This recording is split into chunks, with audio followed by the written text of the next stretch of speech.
This video is sponsored by Surfshark. Wile E. Coyote has had a long history of chasing the Roadrunner, but how often, if ever, did the Coyote successfully catch the bird? What does that tell us about the legacy of this iconic duo? Hi, I'm Eddache, and in 1949, Michael Maltese and Chuck Jones created the Looney Tunes cartoon Fast and Furious. No, not that one. Family. This one. This introduced us to Roadrunner and the Coyote, originally named Don Coyote, and was only really planned to be a one-off short, a twist to the classic cat and mouse dynamic, and something of a parody. Remember how the Roadrunner cartoons always start with the characters zooming and then freeze framing, and they tell you what the character is and its Latin name? Well, that comes from these other live-action short subjects that were playing in movie theaters at the time. Travelogues, documentaries, and this was a parody of that sort of thing. But when the short proved to be popular, more was made and established a lot of the rules these shorts would follow. The tunnel paintings, the silent characters who would only communicate with signs or the occasional, and that the Coyote would never catch the Roadrunner. But like the laws of gravity, rules are meant to be broken, also known as crimes, which are hella cool. Uh-oh. But first, let me clarify what I mean by catch. Sometimes I wish he'd catch him. If he caught him, there wouldn't be any more Roadrunner. It's not just grab the bird, because you could cage it with no hands, and that would be a catch. But you could grab the bird while it continues running, which would not be a catch. So in this instance, catch means through the Coyote's direct intervention, either intentional or accidental, the Roadrunner is held captive by the Coyote, and it does not escape unless there is another intervention, such as the Coyote's invention, backfiring. Because it's not kidnapping if you don't do it right. God damn it. So pull up a pile of birdseed and let's tuck into Chuck.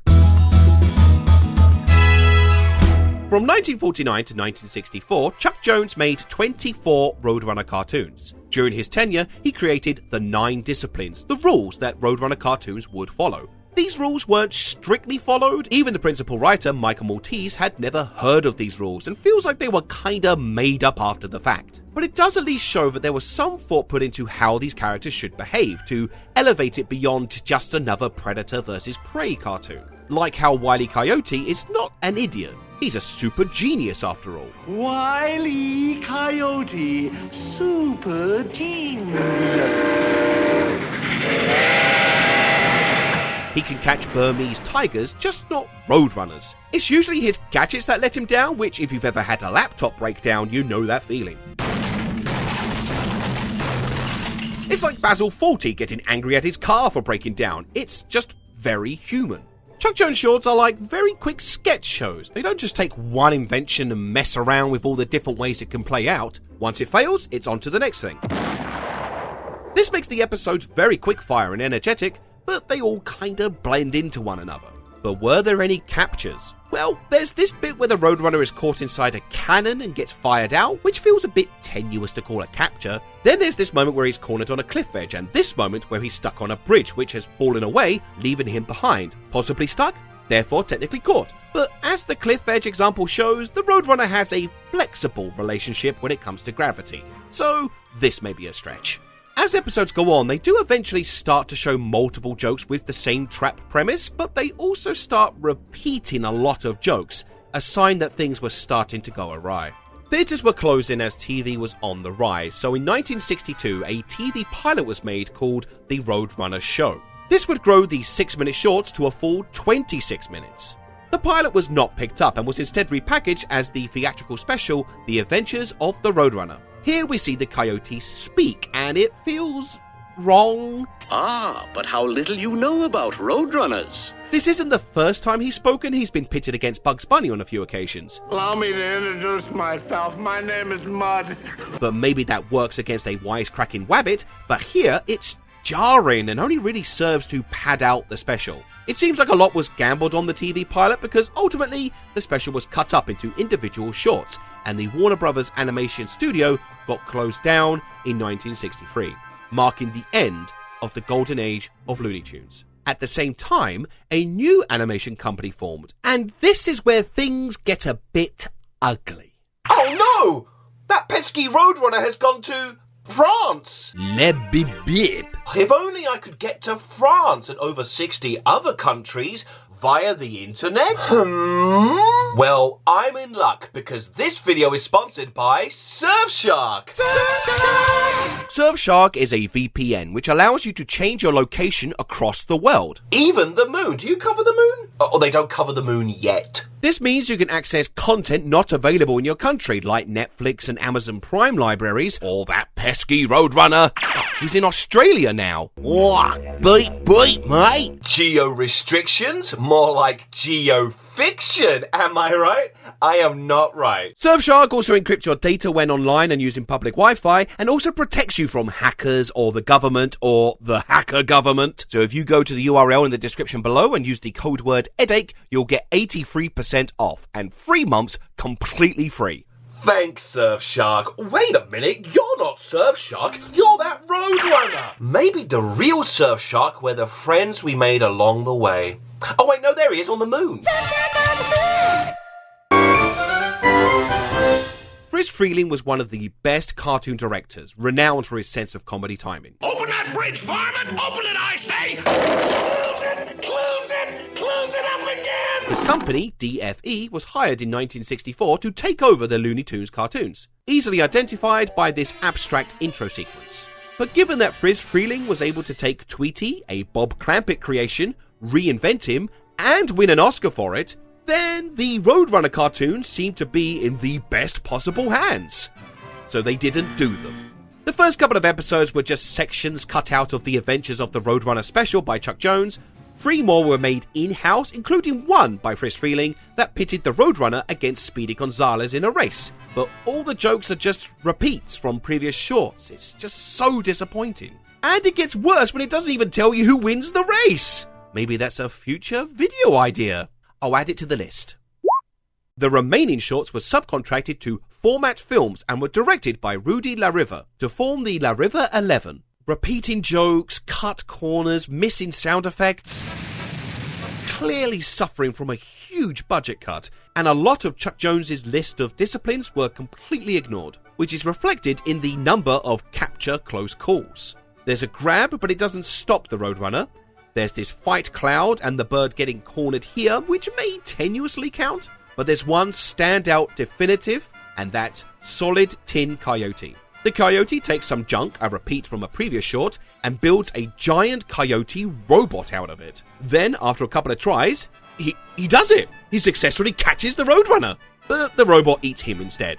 These shorts were all eventually cut up for the Roadrunner show, later merged into the Bugs Bunny and Roadrunner show. While they consisted mostly of repeat, in between the shorts there were these very quick bumpers, newly animated bridging segments, but these provide some new captures. Here the coyote grabs the bird!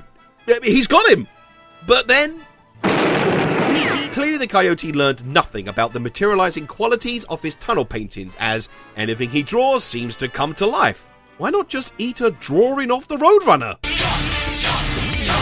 Anyway, in another one, it's very quick, but this robot grabs the bird. Another capture. Clearly robots are the way forward, except they're never programmed what to do after they've caught the bird. There's this kind of role reversal one where the Roadrunner dressed as the coyote tramples the coyote dressed as the Roadrunner. Not really a catch, but worth a mention. These have their moments, of course, but they clearly lacked that Chuck Jones quality.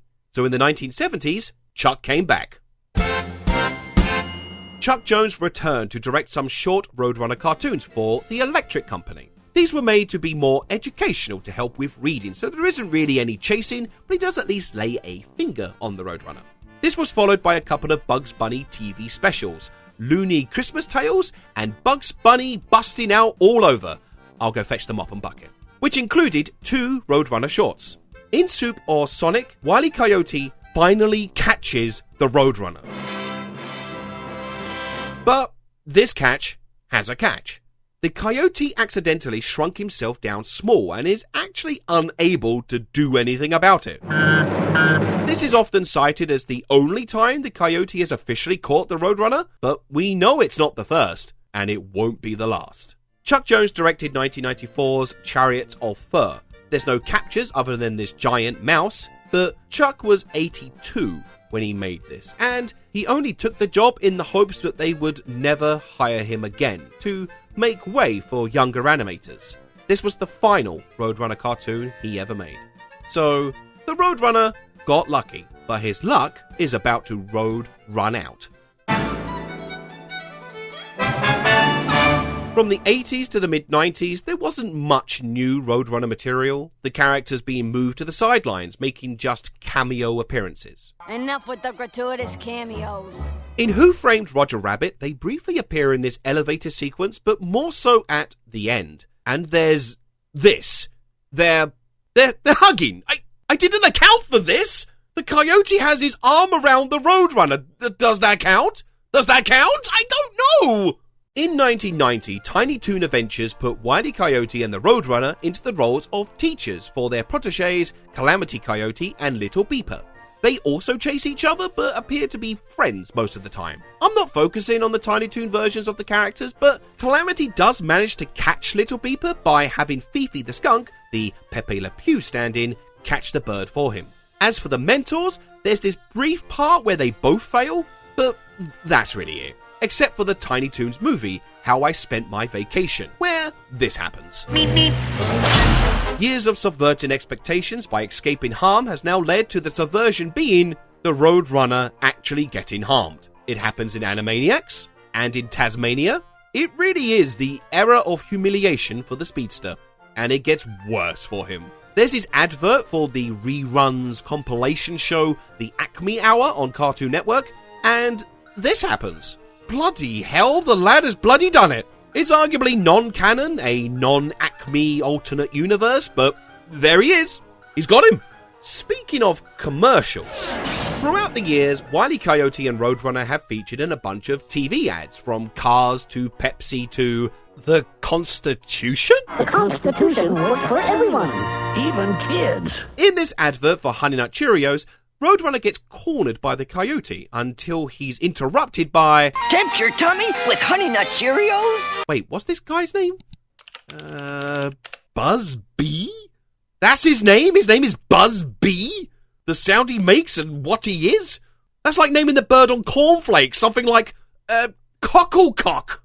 Anyway, we've seen the Roadrunner get cornered like this before and be fine, but Billy Bob Bastard B here finds it necessary to intervene, so I guess that counts. A wise man once said, "Y'all ready for this?" Space Jam, no captures. Back in Action, no captures. Little Go Beep, grabs at one point, but doesn't stop, no captures. Wizard of Owl, no captures. Wait, that's it? Oh, okay.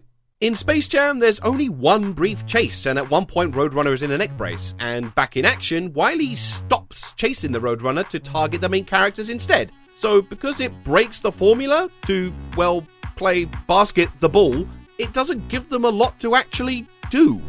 There's the shorts too, but a lot was banking on the success of Back in Action to revive interest in more theatrical shorts, but when it came out as a massive bust, I'll go fetch the mop and bucket, the shorts were scrapped, leading to the dark night of the soul, known as the 2000s.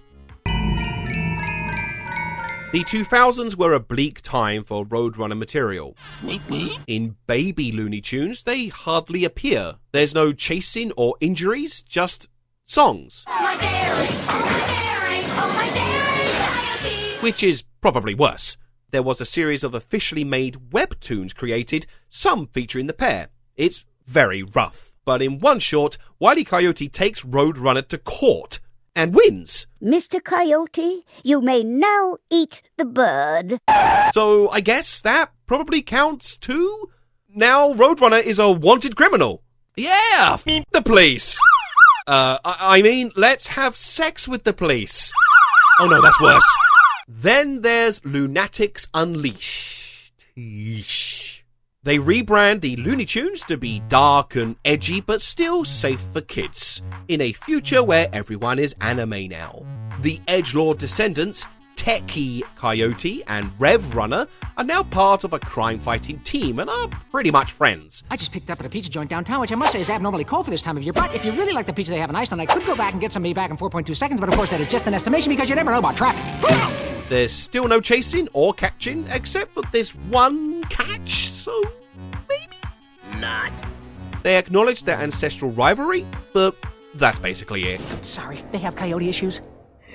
Maybe I should get back to work. I wouldn't want to accidentally eat your ma and pa. Oh, I guess I should mention the Seth MacFarlane cavalcade of cartoon comedy, since the comments will probably tell me I missed it, but yeah, he catches the Roadrunner. But it's a parody, it's not an official Looney Tunes Warner Brothers thing, so it doesn't count.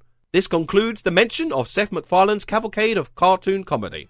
But then, in 2010 to 2014, we finally get another batch of theatrical shorts. This time, in 3D. And they want you to know they're in 3D. Whereas the originals, they could have a punchline happen off screen.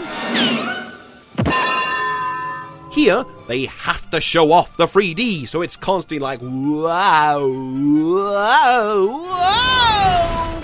These are a lot of fun. They do a great job of being faithful to the originals. But he doesn't catch the Roadrunner, so they can go burn in a fire. God damn it! So the Coyote and the Bird were a cartoon without a show. Until the next chapter. In 2011, the Looney Tunes show takes the classic cast of characters and puts them into an animated sitcom. It's a bit jarring to see them personality changed into this very dry and often awkward tone, but it has some outstanding moments and seems to have gathered a newfound appreciation lately.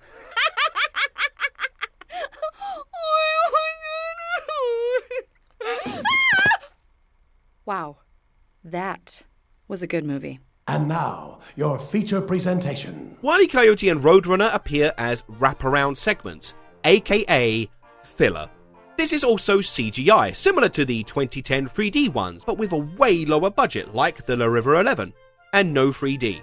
Much like the La River 11, we get a close call and a close encounter, but he keeps on running, so they don't count. At one point during this balancing bridge short, the Roadrunner openly jumps into the Coyote's arms. I didn't account for this either. Willfully letting yourself get caught? I guess as the Coyote blew up the bridge, it's an intervention in a way, so yes? In the last of these shorts, Wile E. successfully catches the Roadrunner in a trap. It works, it actually works. He can't get into the trap to, eat the bird though. Did you know that the Roadrunner has canonically eaten the Coyote twice? This bird is a monster. He needs to be stopped. The characters pop up a couple more times in the show itself, but just as cameo spots. The Looney Tunes show was followed by Wabbit, later renamed to New Looney Tunes. Not to be confused with Looney Tunes cartoons, except it is confusing because this has a more confusing naming system than the Fast and the Furious. No, not that one! This one! Family. Anyway, Wile E. can talk and only chases the Roadrunner on a couple of occasions. No captures, but he gets dragged around at one point. The vocalizations really highlight how giving the Coyote a voice adds nothing to the comic violence. I hope I kept the receipt for those batteries.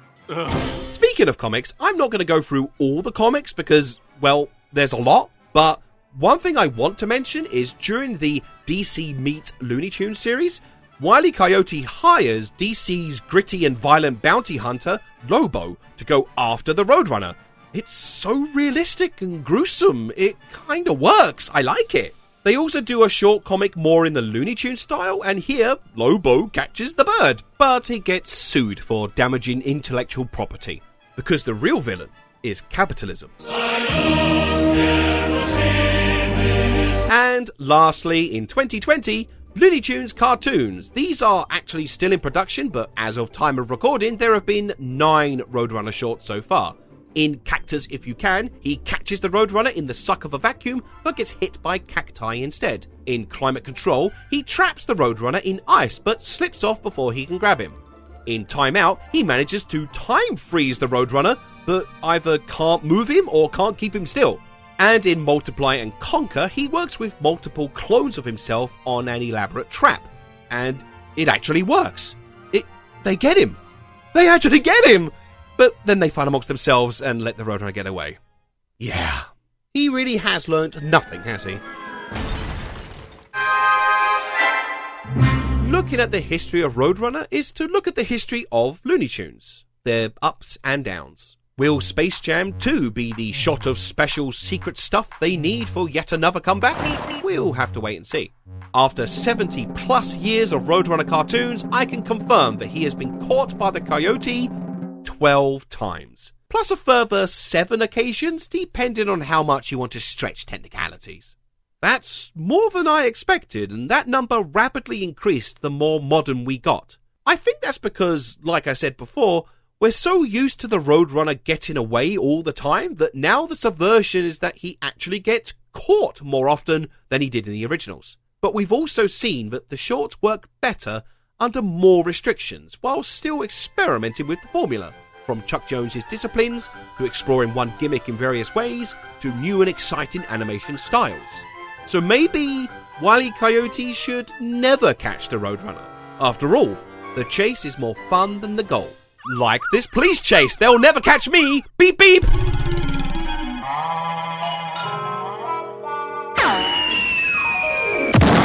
Oh, my fucking legs! That's all, folks. Special thanks to this month's Mega Big fans: Ashley Kinder, Brandon Sayers, Molal Kasemi, Kevin Green, Sloan Schoolcraft, Setsune Wave, Salix, Harry Potten, Emblazoned Shrew 1010, Decadane, Aaron is Chummy, Joel Jennings, Nathan Chorinati, Matthew Smith, Clam Wamtilly, and Mark Hunter. And if you would like to support me, then please consider doing so on Patreon.